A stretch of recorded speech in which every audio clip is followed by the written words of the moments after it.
ഇപ്പം നാളെ ഇവിടെ ഡൽഹിയിൽ കേരളം ഒരു സവിശേഷമായ സമരമാണ് നടത്തുന്നത്.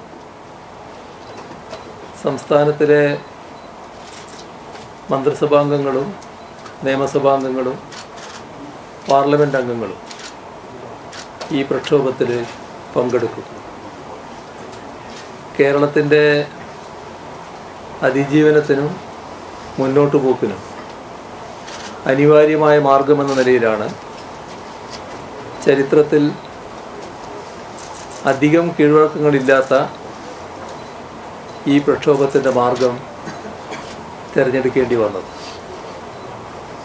കേരളത്തിൻ്റെ മാത്രമല്ല, പൊതുവിൽ സംസ്ഥാനങ്ങളുടെ ഭരണഘടനാദത്തമായ അവകാശങ്ങൾ സംരക്ഷിക്കാനുള്ള പ്രക്ഷോഭമാണിത്. ഒരാളെയും തോൽപ്പിക്കുക എന്ന ലക്ഷ്യത്തോടെയല്ല ഈ സമരം. തോറ്റ് പിന്മാറുന്നതിന് പകരം അർഹതപ്പെട്ടത് നേടിയെടുക്കുക എന്ന ലക്ഷ്യമാണ് ഇതിനു പിന്നിൽ. രാജ്യമാകെ ഈ സമരത്തിന് പിന്തുണയുമായി കേരളത്തോടൊപ്പം നിലകൊള്ളുകയാണ്.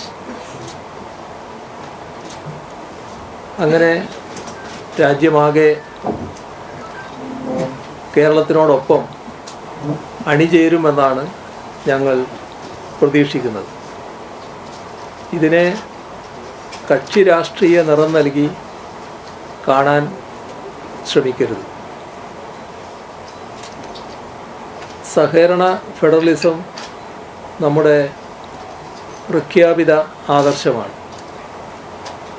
ഈ ആശയത്തിൻ്റെ അന്തസത്ത അടുത്ത കാലത്തെ ചില കേന്ദ്ര നടപടികളിലൂടെ ചോർന്നുപോയിരിക്കുകയാണ്.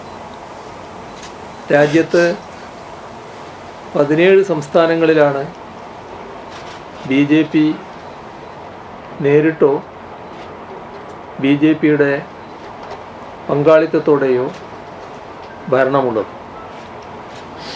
ഈ സംസ്ഥാനങ്ങളോട് ഉള്ളതല്ല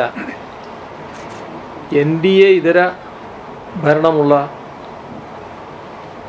സംസ്ഥാനങ്ങളോട് കേന്ദ്ര ഗവൺമെൻറ് സ്വീകരിക്കുന്ന നിലപാട്. 17 ലാളനയും മറ്റുള്ളിടങ്ങളിൽ പീഡനവും എന്നതാണ് സമീപനം. അത്തരം നടപടികൾക്കെതിരെയാണ് പ്രതീകാത്മകമായ പ്രതിരോധം ഉയർത്തുന്നത്.